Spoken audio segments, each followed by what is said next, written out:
নমস্কাৰ বন্ধুসকল, আমাৰ চেনেল বিজ্ঞানলৈ সকলোকে পুনৰ স্বাগতম জনালোঁ। বন্ধুসকল, ইতিহাসে গৰকা মুকলি বিহুৰ ৬৪তম বৰপুখুৰী পাৰৰ মুকলি বিহু এয়া আপোনালোকে দেখিবলৈ পাইছে যে এই মুকলি বিহুত বহুতো দলৰ বৰ্তমান সমাগম ঘটিছে। আপোনালোকে দেখা পাইছে খুব সুন্দৰকৈ বিহু পৰিৱেশন কৰি আছে আৰু আমি জানো সৰুৰে পৰা আমি দেখি আহি আছোঁ যে বৰপুখুৰী পাৰৰ বিহু মুকলি বিহু এই বিহুখনৰ নাম এটা আছে, যিহেতু আমাৰ জামুগুৰি অঞ্চলৰ বৰপুখুৰী পাৰৰ বিহু মেলা বুলি কোৱাৰ লগে লগে সমগ্ৰ অসমে জানে যে বৰপুখুৰী পাৰৰ বিহু মেলা কেনেকৈ পতা হয়। ২০২৫ চনত ৬৪তম বৰপুখুৰী পাৰৰ বিহু মেলা। এই বিহু মেলাখনলৈ বিভিন্ন জাতি জনগোষ্ঠীৰ লোকসকল সমাবেত হয়। লগতে বিহুৱা দলৰ বিভিন্ন ঠাইৰ পৰা আহি এই দলসমূহে ইয়াত পৰিৱেশন কৰে। খুব এটা সুন্দৰ কথা, ডেকা যুৱক যুৱতীসকলৰ মন প্ৰাণ ভৰি যায় আৰু তেখেতসকলেও বহুত আশা বান্ধি বৰপুখুৰী পাৰৰ বিহু যিসকলে অহা নাই সেইসকলে আহক, আপোনালোকে এই পৰিৱেশন চাই যাওকহি, চাম বুলি ভাবি আছে উপভোগ কৰি যাব পাৰিব। বন্ধুসকল, ইমানেই আছিলে। যদি আপোনালোকক ভাল লাগে তেতিয়াহ'লে আপোনালোকে লাইক কমেণ্ট কৰি অকণ আগুৱাই দিব বুলি আশা ৰাখিলোঁ, কাৰণ আপোনালোকৰ মৰম চেনেহ পালে আমিও আগবাঢ়ি যাব পাৰিম।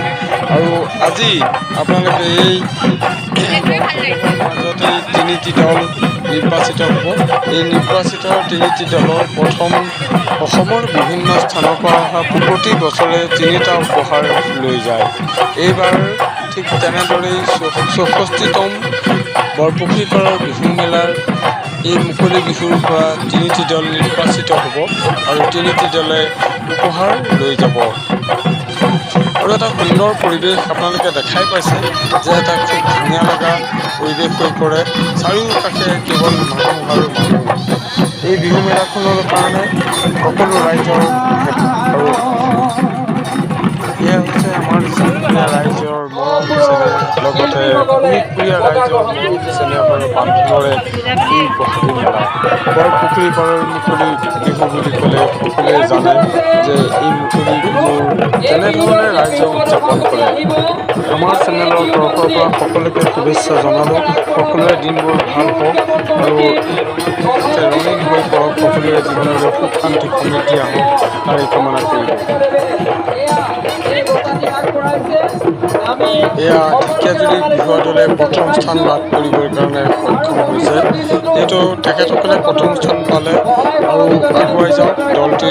দলটিলৈ আমাৰ চেনেলৰ তৰফৰ পৰা বহুত বহুত শুভেচ্ছা জ্ঞাপন কৰিলোঁ। আপোনালোকে দেখাই পাইছে যে জামুগুৰিয়া ৰাইজে তথা বৰপুখুৰীয়া পাৰৰ ৰাইজে তেখেতসকলক খুব মৰম যাচিছে। আৰু ইমানেই আছিলে। ভিডিঅ'টো কেনেকুৱা লাগিলে যদি আপোনালোকক ভাল লাগে তেতিয়া লাইক কমেণ্ট কৰি অকণ আগুৱাই দিব। শেষত পুনৰ এটা ভিডিঅ'ত লগ পোৱাৰ প্ৰতিশ্ৰুতিৰে জয় আই অসম।